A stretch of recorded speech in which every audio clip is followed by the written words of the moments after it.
doing? Hello, Yes. everybody. Welcome to this Awake, Aware, Arise webinar session as part of our virtual conference at Coach Aria. Today is the last day of the conference.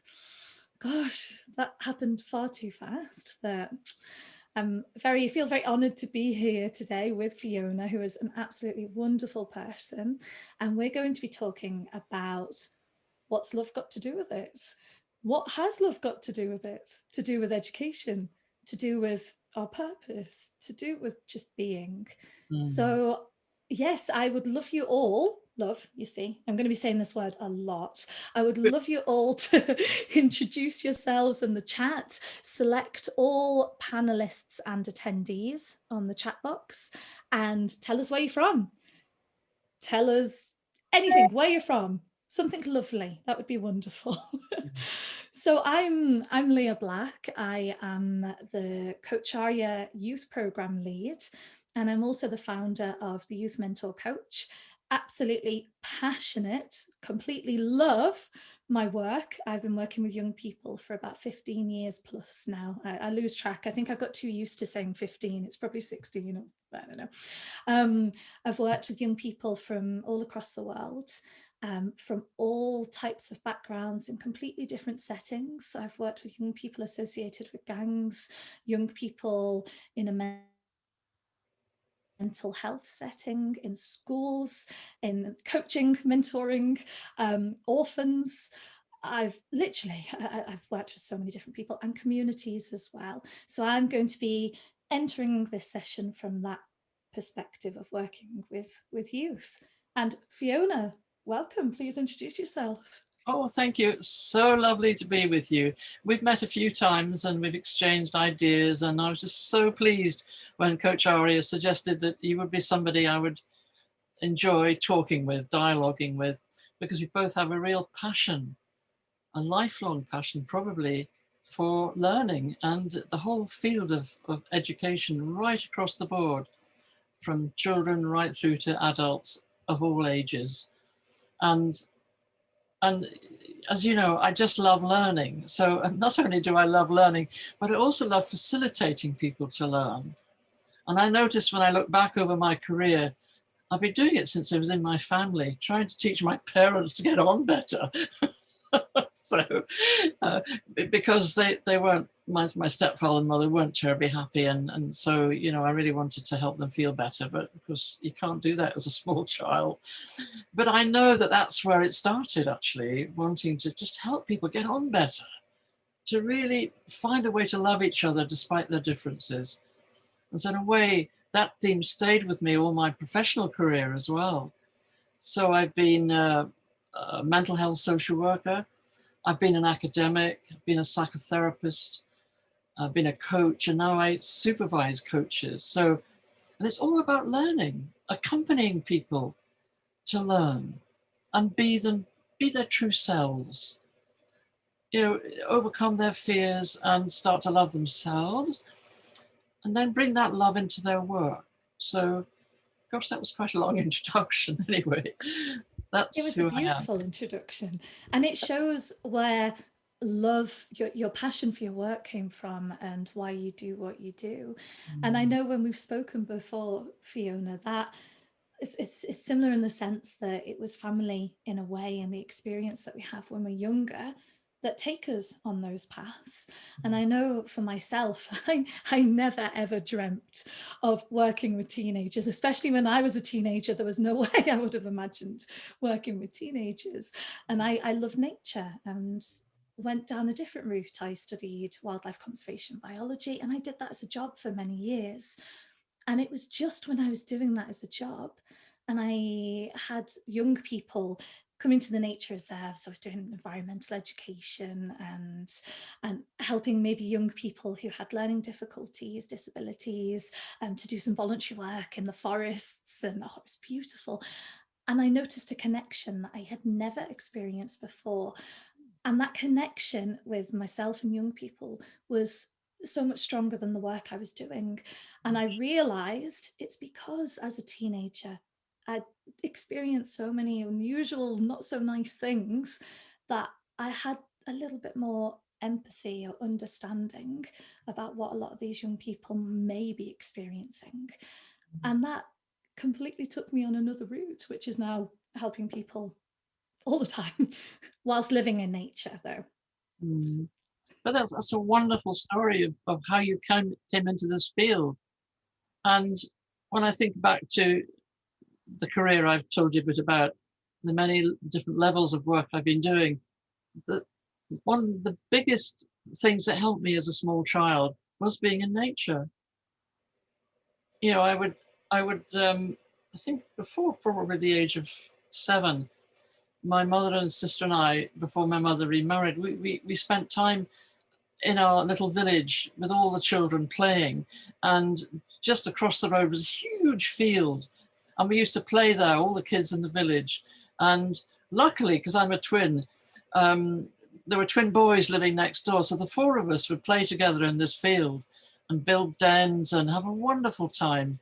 And I'm sure that helped me weather what came later, actually. So nature's always meant a lot to me. I mean, even now, I'm still, where is it? Collecting conkers. So I love this time of year. I go out and I see these little shiny brown things and I put them in my pocket. So, you know, I'm still a child at heart, really. That's why we get on. Yeah. Me too. I have a kitchen full of chestnuts because I love nothing more than going into the forest and picking up chestnuts and getting that connection with Yeah. nature still now. And Fiona, I'm wondering, should we ask everyone here, what is love?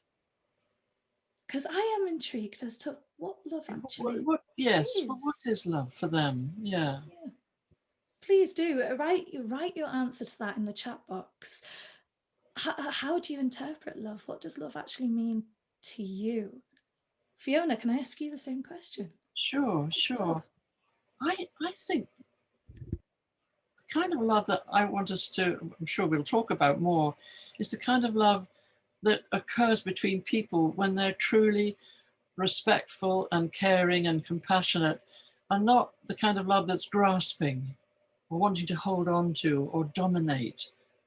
But more in our lovely Martin Buber, the I-thou relationship. It's just simply being together and opening one's heart. That to me is the kind of love that we're talking about. And I just long to see more of that in the world. Thank you. I love that. We honestly should be keeping a tally of the amount of times that we say the word love. I reckon that in itself might be sending signs out into the universe to increase the levels of love. And let's see what everyone said. We have open heart, energy, and compassionate action. I like that. Love in action. Yes. Affection. Love is being able to see the presence of the creator in others or self. Lovely. Regard and gratitude. Love is giving and should feel safe. Oh, keep these arriving. This is beautiful. Wonderful. I think for me, I feel love is bigger than a relationship.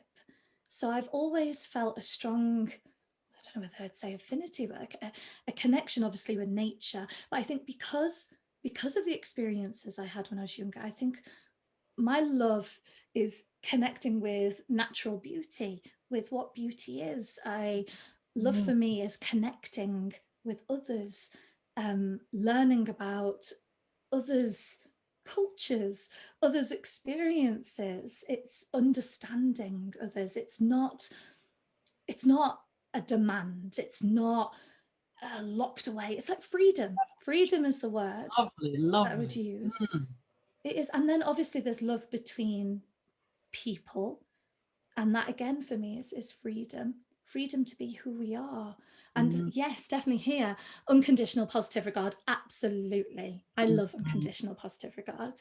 I think I say that too many times as well. My husband didn't know what that was until recently. Now he knows it very well. Okay.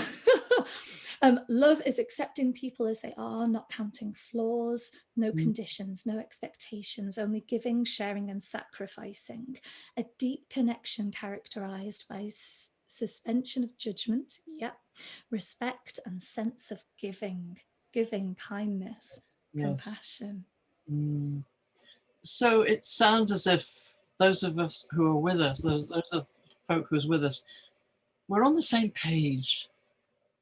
So in a way, that's rather wonderful and touching to know that we've all used similar sorts of words. And I guess, my heart feels quite full actually, hearing what people are saying or writing. It's wonderful, wonderful.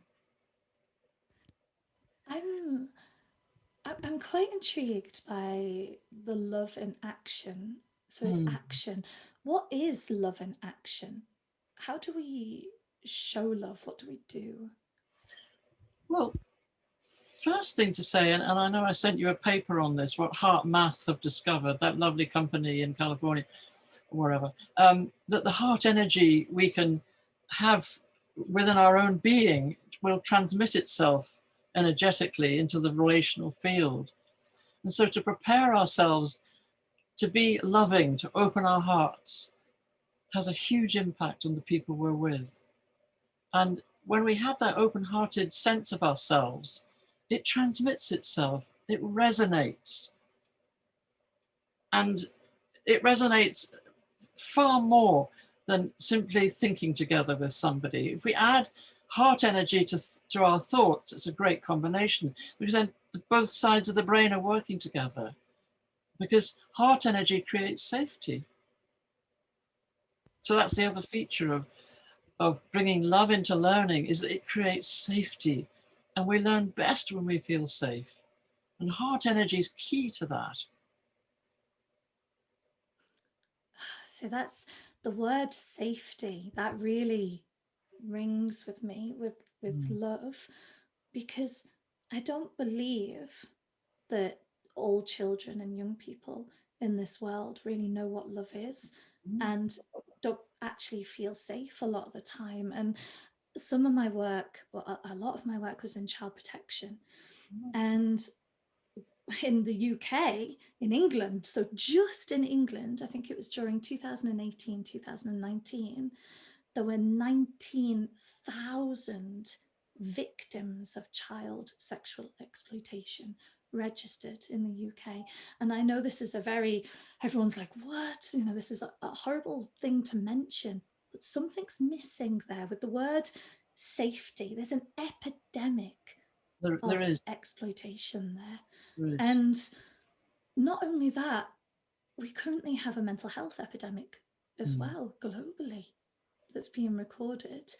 There are young people, joining gangs because a lot of them want to feel they belong. Maybe they don't have connection with their family. Maybe they're not shown love. And they look for love in other places to That's right. find that safety, but then they're not safe. And that's the They're not. same with Mm. exploitation. Sometimes Mm. you're looking for love, but in the wrong The places wrong to place. find that partner, to find that sense of feeling safe when actually that safety is false there. False safety. And the people who are engaged in trafficking and exploitation of that kind, abuse of all sorts of different kinds, they too lack that capacity. And I'd like to tell you a little bit about a man I met when I did some prison work in northeast Scotland some years ago. A group of us met over a weekend and shared something of the losses and the changes in our lives. And in the prison, these were all prisoners from all parts of Scotland. And some of us, the few of us who were involved in prison work already, met together over a long weekend. And one of the things we did together was sing. We sang every day we met over the 3 days. And I happened to sit next to a man, and I was pretty nervous because I knew they were all, how should we say, ne'er-do-wells.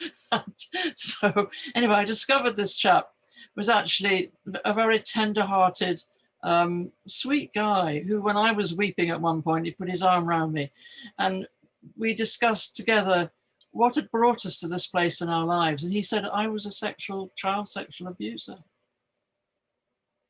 And I said, can you tell me more? What's happened to you to bring you to this place? And of course, he was abused dreadfully as a small boy, dreadfully. So I met him as a human being, not just a criminal. And it made me realize actually that when we get behind the if you like, the behavior and see the real human being, we see the possibility of, let's call it redemption, of change. And the love we felt for each other in that moment was very deep. And in fact, when he came out of prison, I went on visiting him once a week before he left Aberdeen, where we lived. And I was so touched by that relationship. But I feel slightly tearful remembering it, actually. He was such a sweet guy. But I had been afraid of him to start with, because I hadn't got behind my fantasy about what he was like. So it's a very personal story, but I tell it because it seems to me when we can get behind the behavior and see the person, then they too will start to get more in touch with the real person that they are. So it is a relational process, and love's at the heart of it. Acceptance. I think, thank you for sharing that. And for some people, that's extremely hard to be able to understand and to be able to do. And I mean, that's unconditional positive regard at its core. That is having love and trying to accept someone for exactly who they are, no matter what, and seeing that potentiality as well in a person. Exactly, Leah. And also to recognize we're all frail. We all make mistakes. And to feel that tenderness that comes when we allow that to be the case. Because if we can't bear our own vulnerability, we can't help others bear theirs. And in a way that, like, the mask has to fall off, and it can't fall off, as we said earlier, unless we feel safe. And this guy, we both felt safe with each other. We were held in a safe environment. I mean, a prison. We couldn't get away. And we were held by some wonderful facilitators, I must say. But we were there to explore our own losses. So I wonder if that's also partly what this is about, when we can get alongside others and share our humanity, our common humanity, which is full of loss and change. We're not better than anywhere else. We're all the same. So in a way, when I say I love nature and nature can heal, I often say that. I had a healing experience in that prison. Do you know what? I had a cell on the top floor of the prison, and it was in Peterhead, and my cell door had bars on it, of course, but I could look out to the sea, and sometimes the pigeons would come and sit on my windowsill in the morning. I mean, I won't go on about it. It was just very, very amazing. So anyway. But that's love in itself, Fiona. The pigeons themselves landing on that window are triggering something within you, and it's... Yes. Actually, that's thank you for noticing that, because it made such a difference that they were outside and I was inside with the bars, but they were still there, and we could sort of commune together, me and the pigeons. that freedom. And Yeah. you mentioned a word just before, which was fear. And love, I think that's literally the opposite of love. Fear. I mean, and strangely enough, in education and sometimes in different styles of bringing up children, or through social norms and through religion and through other things, we instill fear, the complete opposite of love. There's a quote, now I don't know it off by heart, so bear with me 1 minute while I just find this. Oh, there you go, that was quite quick. There's a quote by John Lennon. John Lennon. There are two basic motivating forces, fear and love. When we are afraid, we pull back from life.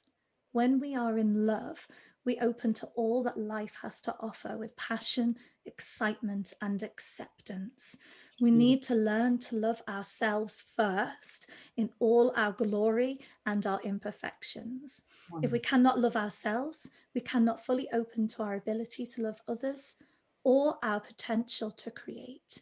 Evolution and all hopes for a better world rest in the fearlessness and open-hearted vision of people who embrace life. Oh, I love it. What a wise man. I know. And look what happened. And love is not in action. Well, unfortunately, some really lovely people are followed and killed because maybe the person who wants to kill them can't bear to hear the story. I don't know. I mean, Okay. look what happened to Kennedy. You see, I think when we hold ourselves up to the world as loving beings, it's risky. It is.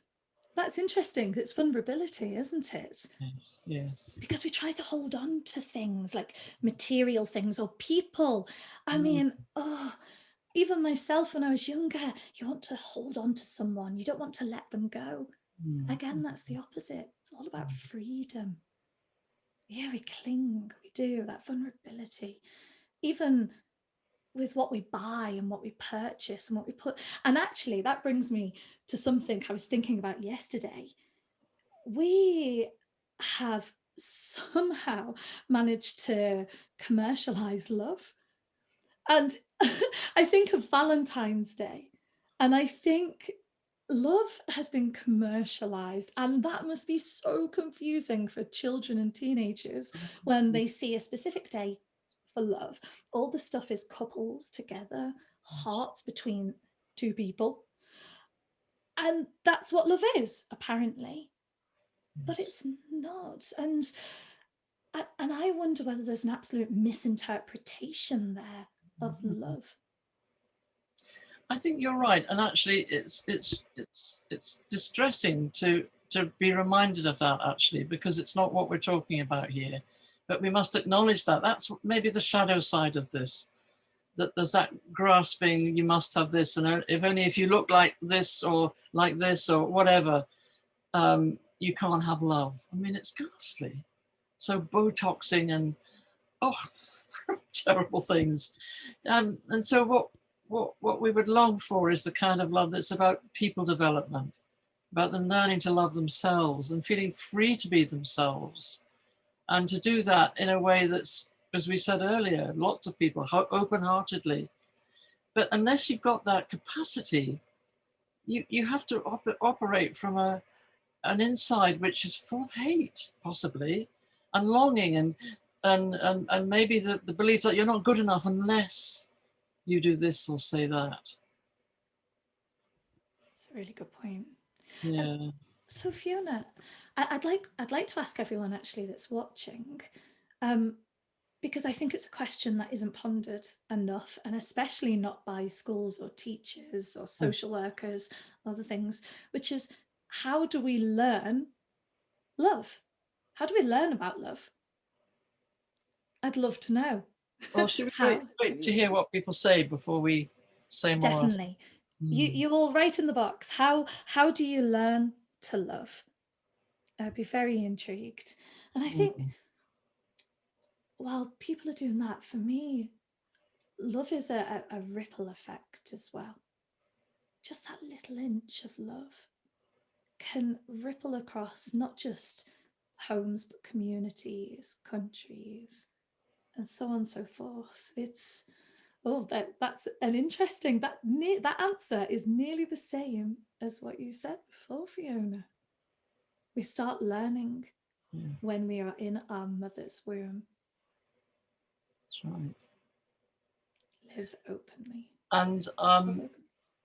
if we're fortunate to have been conceived in a moment of love, then that's really important. Not everybody has that fortune, unfortunately. No. And some people don't love the child they're holding even when inside and don't want that. So how do those children then learn love if they haven't entered the world Mm, through love? Maybe they haven't. um, by example, by being open to others, mm. generosity of spirit, their kindness and care. Love is learnt as a value. So how do children know then? How do teenagers know what a value is? How do they know what generosity is? How do they know what kindness is and care? They can't until they meet somebody who is kind and who is prepared to sit with them through whatever miseries they have, whatever difficulties they have, and doesn't give up on them. I think that's key, actually. so many children are given up on because they're badly behaved and sent off to places. And actually, do you know, years ago when I was teaching social workers, I used to go and visit the places they were having their placements in. And one of them I went to every year was a school for maladjusted children. And guess what? They had lots of loving attention from the staff who would sit with them of an evening and say, any difficulties today, kids, any difficulties? And they would help them resolve them. Loving attention to the children who were having difficulties with each other. They weren't sent off somewhere or hit. They were given a really beautifully safe, loving environment, but they had to be maladjusted to get there. Oh, you know. I mean, we're talking about the 60s and 70s here. It was a long time ago, and hopefully things have improved. But there I are don't think it schools. has. There are schools called reform schools, aren't there? There are. I think in some circumstances it's changed, and I in hope so. others it hasn't. And I've seen quite different examples. I know from myself, Fiona, through school, I did not see that love from teachers, and in fact, I couldn't care less about them. I wouldn't even speak about them now. I wouldn't give them the time of day. They did nothing to see that there were things going on in my life, Mm. and I needed love. I did, and I Mm. didn't quite get it at that time. And bearing in mind I was a child, this might sound wrong now. I'm saying it as an adult, and there was one teacher, one. And he didn't do much. He told me I had a talent in biology. No one had said I was good at anything. I was a little bit naughty. I was lucky I was in there. I very rarely attended school, and he noticed something in me, and he said, you know, would you like me to give you extra lessons and support? And he took me to nature reserves, and he taught me everything. And I became a biologist, even though I didn't get the GCSEs required to do A levels. I had to go through a different route, but I never gave up, and he never gave up. So what you said, actually, So that for true. me Yeah. I was think the that's how wonderful you had that experience. I was lucky. It reminds me, oh gosh, it's so beautiful a story. Yeah. Just taking that in and remembering some of the teachers I had. Anyway, what I was going to say was a very dear person who supervised my work when I was a therapist. We talked about, you know, the impact of our early life experiences, and she said, my mother just wasn't able to be there for me, but I always found other mothers, she said. Whether it was a school teacher or a neighbor or a friend's mother.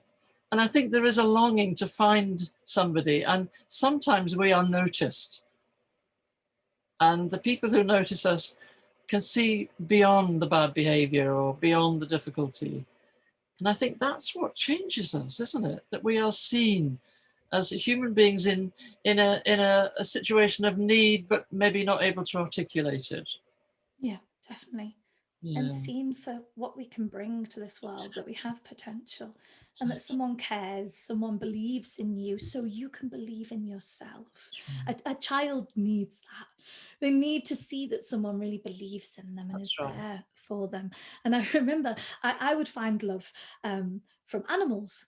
I would make friends with all the dogs that possibly were around my town. And that's how I experienced love. And actually, I believe that's how I became, I would say, a caring person that I am today, was purely through walking miles to go and see the horses in a local stables, which would take me 2 hours to get there. And then I'd get there and give love to the horses, and they give it back. And I think it's not just people as well. Animals, I've got to give them credit. They have definitely shown me what unconditional love Yeah. is. Again, something I'm not sure we're taught in schools. Well, unless there are opportunities. When I was in boarding school and I was allowed to keep pets, and I kept a couple of little bantam hens, and they used to lay eggs for me. Oh, little tiny eggs. You know, and I cared for them, and they always used to kind of come and see me when I went out to feed them. I mean, I think you're right. And that was such a delight for me to have that opportunity. Just wonderful. And as I've grown up, I've had cats and dogs, and that wonderful feeling of, oh, you're home. Can I sit on your lap, sort of thing. Yeah. So I think But you're right. Animals can really remind us that we're lovable. yeah, they Mm, do. They show what real love is without condition, without exactly. Yeah. Like demand for food. yeah, you're late. Maybe. Yes. Feed me. Where's my And dinner? I think that's lovely your school allowed you to have pets. Some schools do. I think nowadays, because of allergies and health and safety, pets are restrictive now in a lot of schools. Mm, But getting out in nature, seeing wildlife, connecting to the trees, you know I love trees. yes, me That's a too. different type of love. I think, I don't know, that is an absolute feeling that I am one with this earth Yeah. and that we're all connected. I really believe a little bit of me is in you and in everyone watching this. And if we thought a bit more like that, then the things that we do, we would think more lovingly. So even, for example, the clothes that we're wearing and jewelry, do we ever think about where that's come from? Who has made that? Who has dug the gems out of the ground, and how it's actually got to us, to our house, to our body, the impact on the climate through. And love for me is something just so much bigger. So it's connection as well. Yeah. Yes.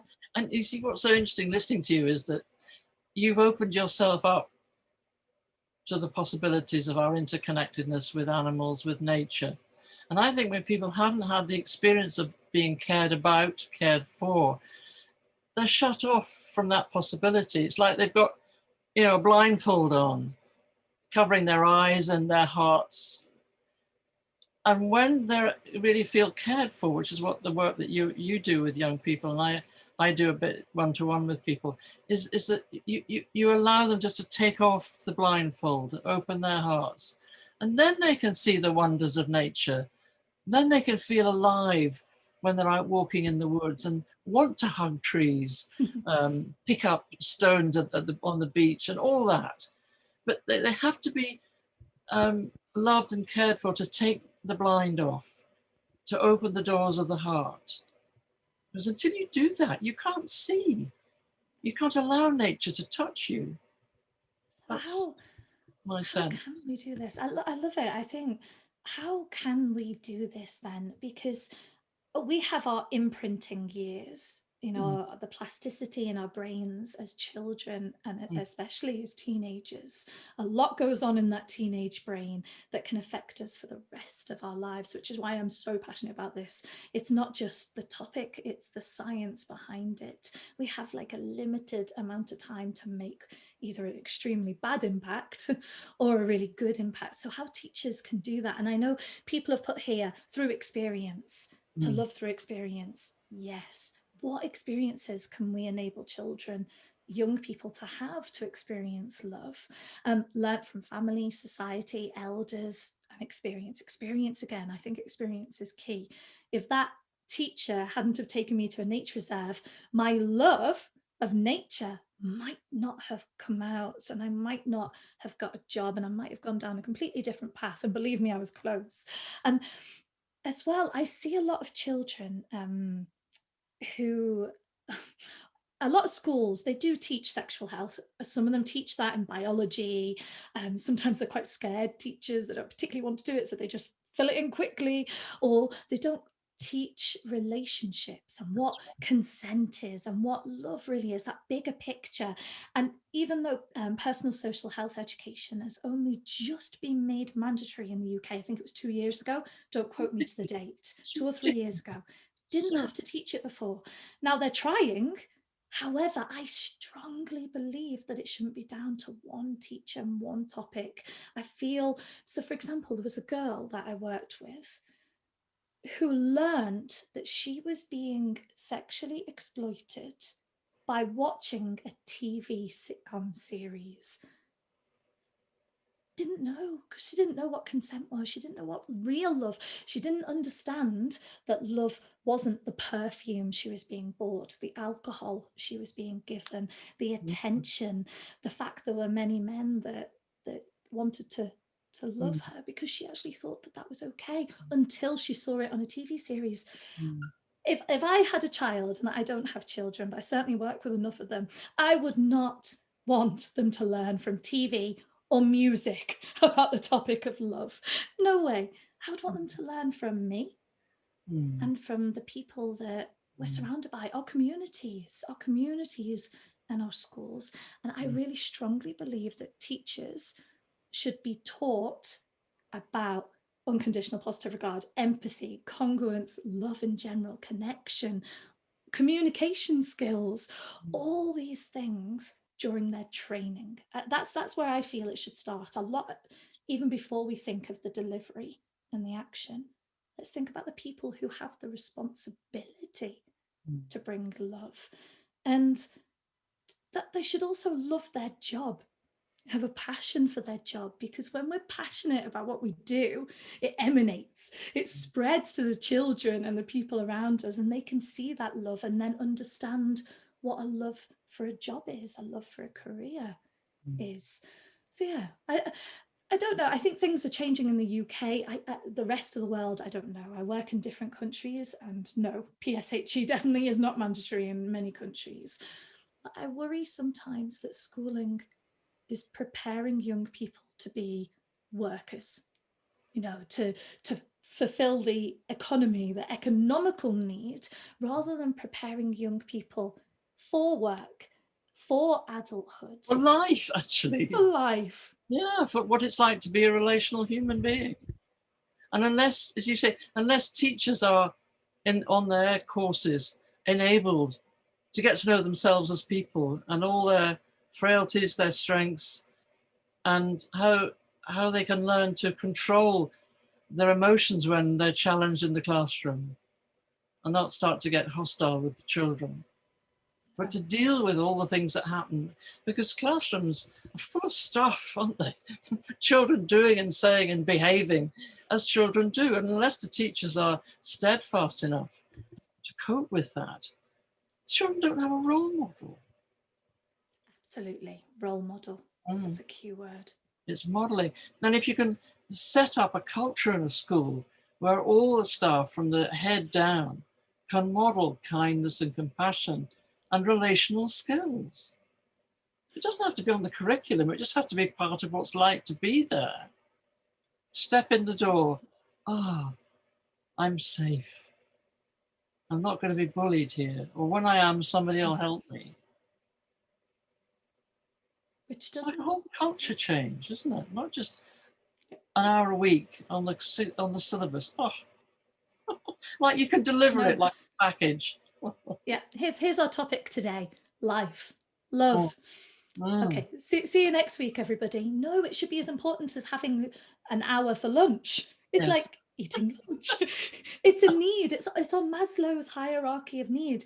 In fact, it really gets to me because this topic, love, is a basic human need. Not only that, it's a basic human right. And also the capacity to love is built in biologically. We are biologically relational creatures.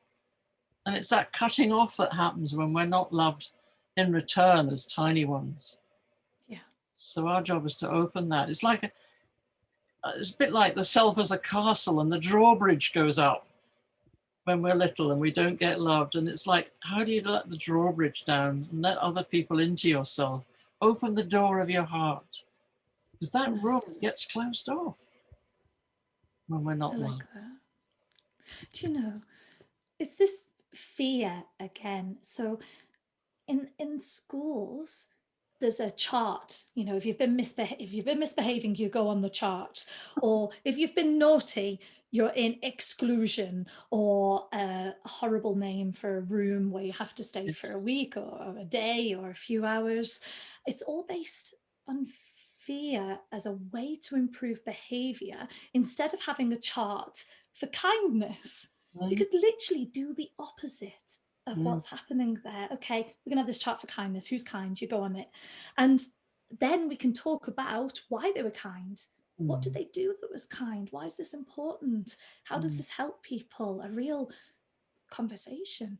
There's a real reframing needed, isn't there? Real reframing. Yeah. I was belted as a child for getting my things wrong in class. This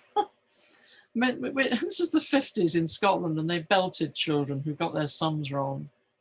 I mean, it's just outrageous. I mean, it wouldn't happen now, but there's that assumption that you're bad. Not, maybe I need an extra bit of teaching, or can you help me with this problem? Are children still hit in schools? They are in some countries. Yes, I know some countries I work in Africa have recently banned punishment in schools that, that's physical punishment, but it's only slowly being incorporated. It's I've definitely, unfortunately, seen or heard that it still continues in a lot of schools. And I know when I've worked with naughty children, when I've worked with naughty children, people say to me, "Oh, Leah, you're like magic. They're just lovely when they're with you. They work hard. They what's the What's the trick? secret? Yeah. What's the secret? Unconditional positive regard, congruence, empathy, love, communication, open questions, actually wanting to know about that person and what they love, what they enjoy doing. It's like, okay, we're going to play a game for the first 15 minutes, and then you're going to work really hard for 30 minutes, tick all those boxes for everybody else so you don't end up on the naughty chart. And then the final 15 minutes, if you've worked really well, we can do a treasure hunt or play a game and talk. And I guarantee you, the naughtiest of, I mean, I say naughty, these are probably 15, 14-year-olds, are pretty angry, actually. Where's that anger come from? A lack of love, things going on. They open up this, they're soft, they're lovely. And you see, that's so beautiful to hear, actually, because can you imagine senior executives in organizations or even academics working with adult learners actually being playful? You know, I taught in university for 18 years, and luckily in a very small department with just a few of us, there were 6 of us, and 3 of the staff were ex-residential childcare people. So, you know, when I described earlier on visiting a school for maladjusted children, they had the experience of co-created learning opportunities. So we didn't just kind of say, oh, well, actually, we're here to teach you. There's this lecture I'm going to give you, you know, all that stuff. We used to work in twos, my colleagues and I. We very often we developed a classroom situation where people could learn together, experiential learning. And one of the things that I remember so well is I co-constructed a course with the students in their second year on personal and social development by using novels and plays. And we gathered together bits of literature, sections from plays and so on. And the whole course was constructed together by using that. And it was great. It was just great. And so there's that whole idea that can you actually teach and learn collaboratively? That's what I'm trying to say. Because if you're sitting in row upon row in a lecture, tiered lecture theatre, what are you going to learn? Oh, there's the expert. Well, actually, I might be an expert. The assumption is that we're there to have our heads filled, not to have our hearts open. Have our heads Adult filled. learning has the same need. As adults, we have the same need as children. We do, because we're human. So important. And I know a number of academics who are deeply cut off from themselves because their intellect has been valued and prized. And hey, presto, I was like that to start with. And then I had some therapy and I woke up and opened my heart. But so many academics are cut off from their emotions.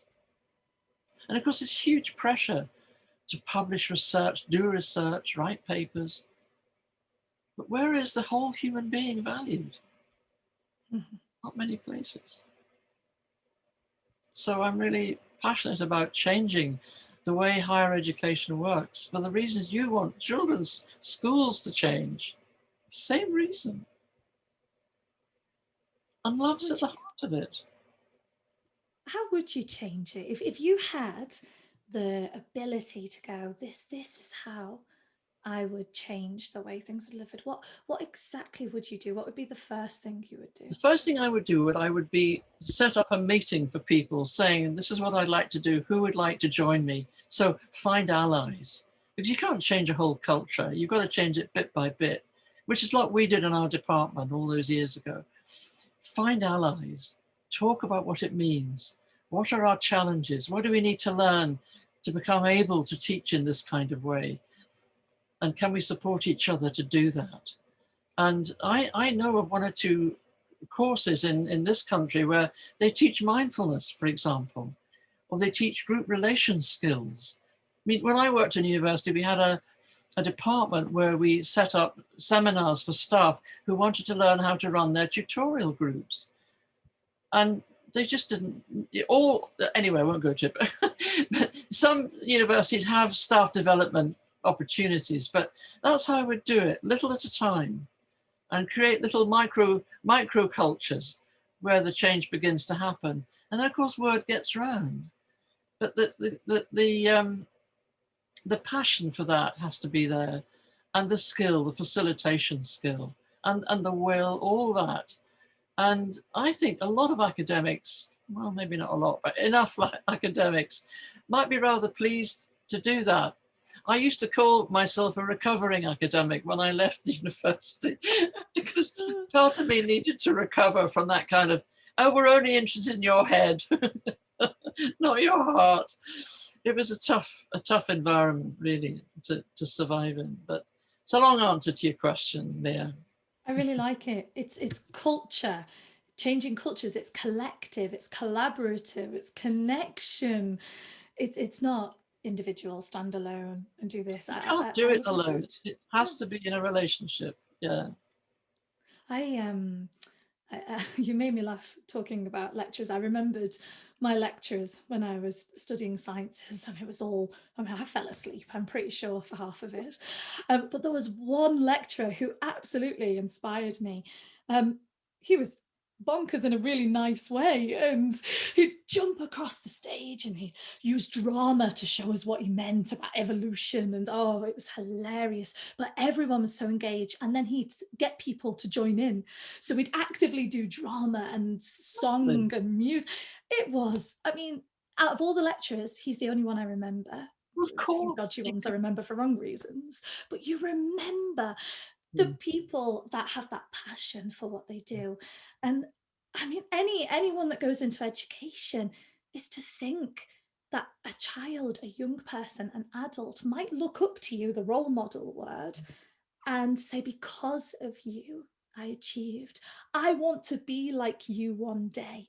Imagine inspiring people into that. I had a class today online. Oh, virtually, I'm all working it out, because as you can tell, I'm someone that does move around too. Maybe he inspired me. And young people, they want to share their voice, and it's exactly what you said before, getting them, they're experts in themselves. They bring a wisdom. We all have a collective wisdom that we tap into. We all have our own knowledge and interpretation of what our knowledge is into wisdom. And they share their thoughts on the topic. I'll teach a little bit, a few facts, and then ask open questions. And then we do team activities, so go into breakout rooms, and they get to know each other, and they love it because it's communication in practice. It's love in practice. And then they learn because of experience, which I'm pointing at the chat box for people that can't see me doing it. Experience. You know, that's the heart of the matter. To feel something in your whole being that touches you and engages you. And it seems to me really, really important to say that until you can actually wake up that part of somebody, they can't notice a sunrise or a sunset, or go into the woods and hear the birds and the wind rustling in the trees. They're not able to do that. And yet, I have to also say that when you take any adult or any child into an area of outstanding natural beauty, I mean, even the local park, something may wake somebody up. So we can be loved by nature, which is what I'm trying to say, by looking at a tree, and we don't say to the tree, actually, Why aren't you a beech tree? We just say, oh, there's an oak tree. I noticed some this morning when I was out because the colours at the moment are exquisite. And it seems to me the oak trees at the moment are looking especially gorgeous. And so we don't look at them and say, why aren't you still green? So there's that appreciation of the cycles of nature that actually mirror our own cycles, I think. Do you know what I mean? I Yeah. mean, for example, oh no, I won't go into my own life story, but well, perhaps I will. I think I'm in the autumn of my life because that's the stage I'm at. But there's also a spring inside me as well.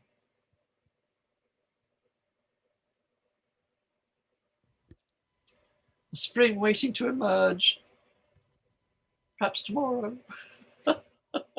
But, you know, I think nature can wake us up and help us grow up because nature makes no demands. It just is. Like the animals you talked about, they just are. And you see, because this whole series of webinars is about waking up, rising up, taking action. Because actually, unless we learn to love nature and we meet nature heart to heart, we won't be able to change the way we treat Mother Nature. Mother Nature, we owe it to her. But it's interesting that the word mother comes in here again. And Mother Nature can mother us. And we must mother Mother Nature. Let's put it like that. And I mean, in our Western cultures, unlike the indigenous cultures, we don't have a way of honoring nature. I mean, we have harvest festivals in our British churches at this time of year. That's the only ritual to do with harvest, with nature. But the Celts, some of the early settlers in the United Kingdom, they would have wonderful rituals marking every season. It's like a joining with nature, celebrating nature. And somehow that's gone. But the indigenous people can teach us these things when we're ready to learn. We think we know it all in the West. Oh, Oh, we definitely don't. I've learnt so much from living with tribes, so much. yes, yes. 28 was the first time I lived with a tribe in Ecuador. And from that age onwards, I was a different human being altogether. And as you said, it's appreciation and gratitude. It's watching a sunrise and being appreciative, that you're still alive and able to watch that sunrise in the morning, but also the connection to it and what that brings. I'd actually never really seen a sunrise before until last year. It's crazy to think I'd never even really bothered about it, even though I was obsessed by biology and wildlife conservation. I was more impressed by staying in bed. And last year I had a big operation, which meant that I couldn't leave at all. I couldn't walk. I could only walk for 3 minutes with crutches. And this went on for about 3 or 4 months. And I was so desperate to climb the mountains and get into nature. I realized there was a little field, a flat field nearby. So I toodle pip there with my with my crutches.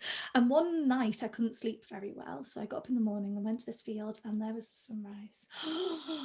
I'd never experienced that. I'd never ever experienced that instant connection to realize you're so small and the universe is so such big. a powerful insight to realize how small we are. And it's so important, that recognition.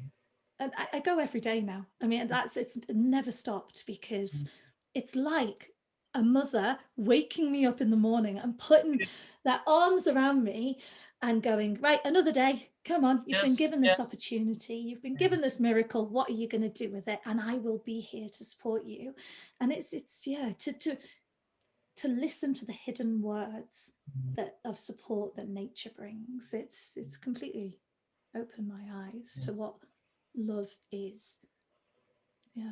The love of Mother Nature, Mother Earth, for us frail, badly behaved human beings. With the tribes that I've stayed with, there is there's no separation between humanity and nature. That's it. No separation. Absolutely right. And it's how you survive. Mm. There's, the supermarkets, we've got far too used to them in the West. They're our mother natures, they're our mothers, they feed us. It's on demand. Love isn't demand.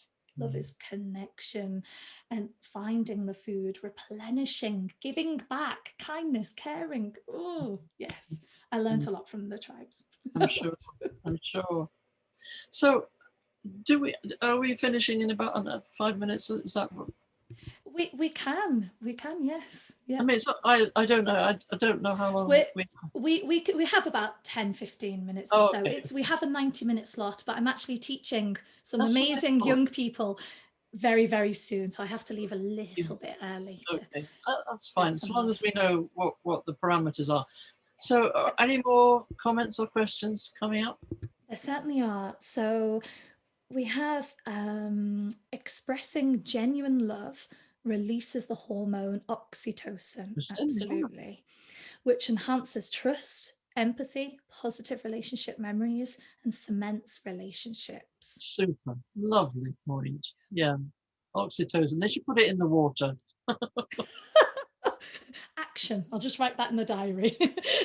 Next thing to tweet about, put oxytocin Uh, in the water. I think what they need to do is to pipe it into the House of Commons. A lot No of water it. supply. Yeah, Anyway, you need liters of the stuff. And Kabat-Zinn sees mindfulness as a love affair with life. that's beautiful. I love to be reminded of his work. So important. And they are our loving comments. Oh, now I know what we talked about a week or two back was about you asked me to remember to talk about this Japanese scientist who discovered that, Yes. Oh, in fact, I made a note to mention his name in case people haven't heard of him. Dr. Masaru Emoto, Japanese scientist, who in the early part of this century discovered that our intentions and our thoughts can be directed at water, that when the water is frozen, the crystals that are formed are beautiful. But when you direct hate to water, the crystals are all misshapen. Now, you see, I think that's absolutely fascinating because we are 90% water. So when people are loving towards us, we would form lovely crystals inside us. But isn't that interesting? That we, by our intentions and our attitude towards water, water is changed. It's astonishing. and He's this written is several real books since then, and science. other people have discovered actually that music also has an impact on what happens to the crystals in water when it's frozen. Mozart apparently makes lovely crystals. So, we're here talking about what's unseen, but scientists are now describing ways of discovering the impact of something we can't see, which is like the heart math people, heart energy. They've looked at heart rhythms, and when our heart rhythms are variable, which they're supposed to be, heart rate variability is key to this, then we can send out really positive vibes to people from our hearts. But when we're anxious or stressed, ooh, the tracer on the machine will go wild. So, science is showing us in picture form. This is what happens when you're in a state of coherence. You're in a state of good heart rate variability. Oh, door opens in your heart. If you're all stressed and angry, it doesn't happen. You see, and I think that's wondrous, actually. I do. I can't believe we nearly forgot that. That for me nearly blows my mind, It is that astonishing, isn't it? bad thoughts can create misshapen snowflakes, and the beauty in a snowflake when it's obviously treated well. Yes, I know it's that's crystals, but I can astonishing. imagine a snowflake. Yeah. And there was another study done, Fiona. It wasn't so scientific, but it certainly proved a point, which was by IKEA. Uh-huh. And they had two plants. I actually find it quite cruel. Yes. I love plants. They had two plants, and they asked people to bully, to say horrific things to one of the plants, and to show love and send love to the other plant. And if you Google it, you'll see the pictures. Maybe it's fake news, but it's very good news. And it is real. And one of the plants, the one that had been bullied, was all withered and tiny and stunted, still alive, but just barely living, barely thriving. And then the one that was showing lots of love was massive and green and absolutely fulfilling its potential, fulfilling its purpose, whatever purpose may be. And just being a plant, it was Isn't amazing that to lovely? see. Just being a plant that's appreciated and Like cared the about. It's a snowflakes. wonderful story. They both are. I really like the Yeah. science behind this. This isn't just us talking about something, ooh, But this is it's real. visible. There's visible Yeah. evidence of the power of love and kindness. Absolutely. It's fascinating, isn't it? Yeah. I think we Yeah. have here nature is an integral part of us. The Mm, story of the tribal in Solomon Island cursing trees to kill. It is a fantastic example. When you love the trees, they respond to you. I need to research that. mm. I am definitely someone that talks to trees and sends love to trees. In fact, they're probably the Oh, I closest love friends I have. trees as well. I love them. Yeah. But I was going to ask if people like, just for a moment, if you were able to choose a place in nature that represented you, what would it be?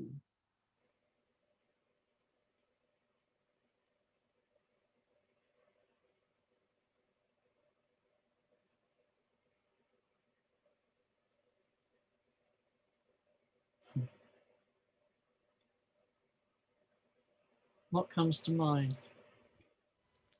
The tree is imprinted for me Mm. deeply. I'll be intrigued to see what other people Yeah, say. Oh, the the rainforest. Now, you rainforest. see, I thought of a rainforest as well because of the That's fantastic. huge ecology of it, the different creatures and all working together in a dynamic way. Oh, Mm. systemically together, collectively, oneness together. And it is the most biodiverse of all habitats in the Mm. world. I do love the rainforest. I might You have to know, steal that. a friend who I know is on the call because he mentioned his name earlier. His name is Case. Hello, Case.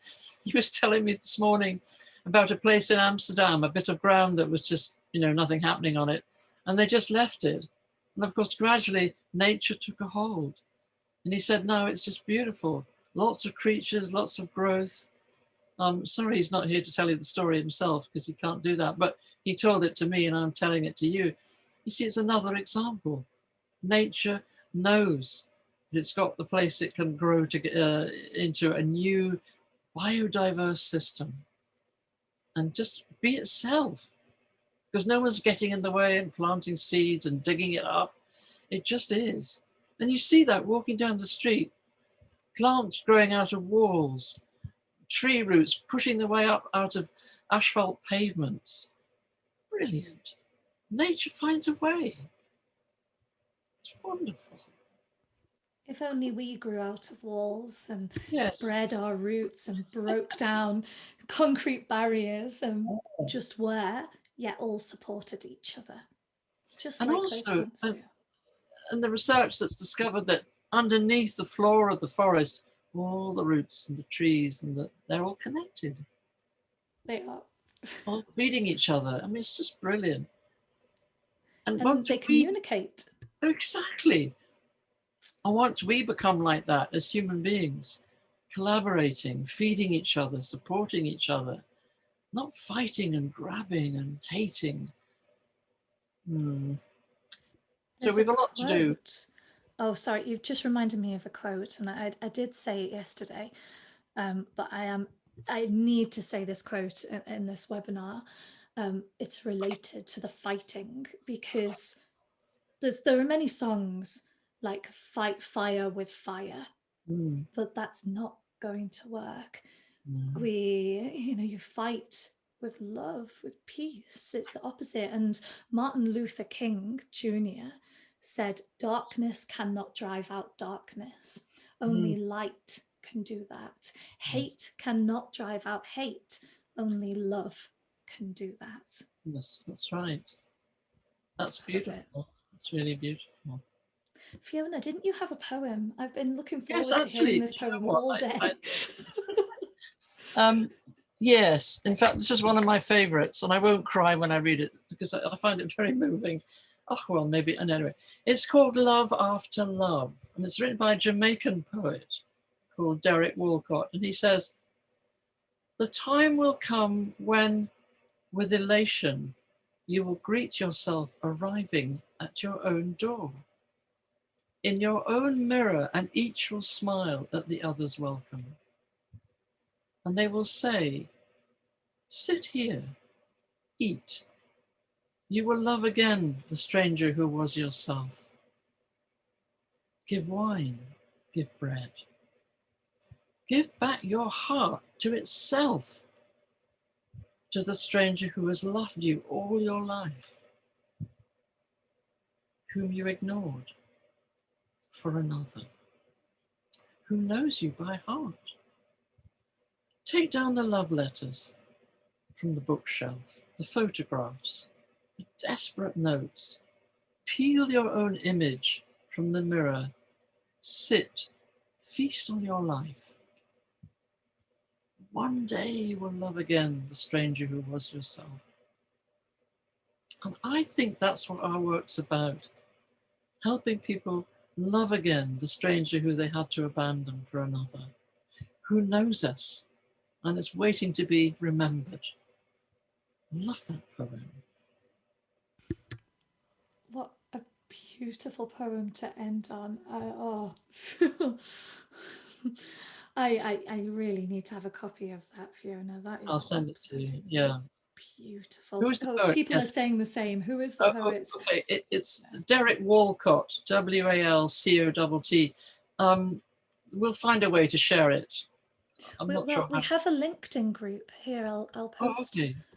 There you go. That's the LinkedIn group Oh, for yes. the Awake Aware Arise discussion.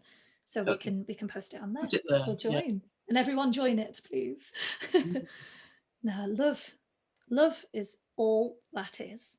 It Mm. is everything. And if we don't teach love, show love, enable children to experience love, nothing's going to change on this planet. It's just going to keep getting worse and worse and worse. This isn't just us talking about something invisible, something, it's a conversation about love. No, this is really serious stuff. We need to make this woven like the roots of those trees in the ground with the fungi and the bacteria and everything else. Otherwise, we're not going to survive as humans.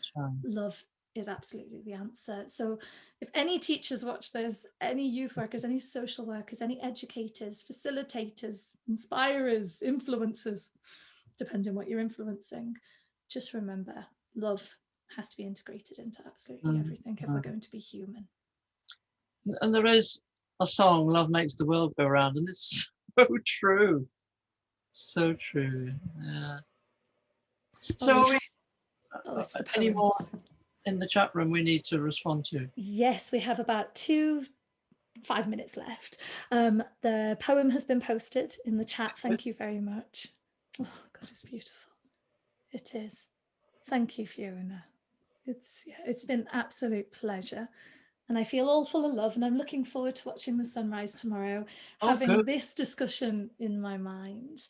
And I would love everyone to leave this with, what can you do now to implement love into the life of yourself first? Because from what we've been saying, self-awareness, loving yourself first is number one, and then being able to love others. So what could you do? What could you take away from this today? Yes, and I think the idea of watching the sunrise, and then I'm watching it set in the evening. So I usually go out at about sunset time to put the bird seed for the feeders out. I do that at sunset. And I've seen some beautiful skies.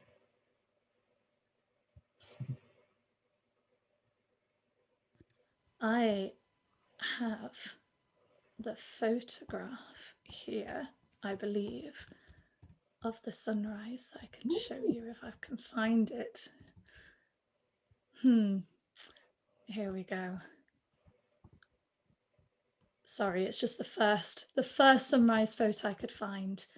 But that is the sunrise that greets me in the that is morning. gorgeous. Although it wasn't the best photo.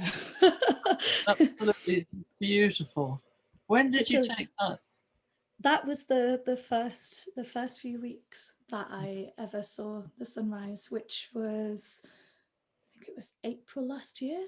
Oh, it's beautiful. Or March, April last year. Yeah. This is love. Everything, absolutely everything. Thank you, Fiona. Sending so much love to you. I wish I could give you a big hug right now. Oh, and to you, my dear, and to you. Between socially distancing, and we need a lot more love right now as well. Yeah, and actually people can't touch and they can't show love as easily as before. But and that was don't forget that you feel love for me and I feel love for you, even though we've never met, because we've opened our hearts to each other. Yeah. And I think that's so beautiful. And people here. And dear Case, who I mentioned, he's my soul brother. We love each other. I mean, I have met him once or twice. He lives in Amsterdam, more than once or twice. But it's that true meeting that brings love, doesn't it? Yeah. True meeting. Connection. I feel strongly that that's the word I'm taking away from today. How much more can I connect here to improve that love? And we have so many comments I'll read just before we finish. I can be open to myself, open to others, and commit to receiving each moment with unconditional positive regard. Absolutely, Mark. Absolutely. And thank you. It's obviously opening up things. I'm really happy to see this. And awesome capture. Thank you. It's actually not the best version. There's a good one on LinkedIn. If you want to follow me on LinkedIn, I think I posted it on LinkedIn, Leah Black. You can see the photo. Lights up the sky with warmth and hope. It really does. That's how it felt. Warmth and hope. And there's something when the sun rises, there's a moment of silence. When you sit in nature every day, you start to see things that you never noticed before. And as the sun rises, the birds, the air, everything seems to just have this moment of silence. And it hits your heart because you too are silent and connected with everything at that moment. We have lots of thank yous. Thank you. Thank you for the free-flowing talk and the way love flows. Love flows, never ends. We love you all too. And thank you. Yes, love happens. You just have to notice it. Exactly. Yes, notice beautiful, it, do it. Beautiful. Right. I love you all very, very, very much. Take care, stay safe, and keep the conversation going on LinkedIn. Thank you. And thank you all too, and especially to you, dear Leah. Be safe, be well, and go on being brilliant and loving. You too. You too. Bye-bye. Bye, everybody.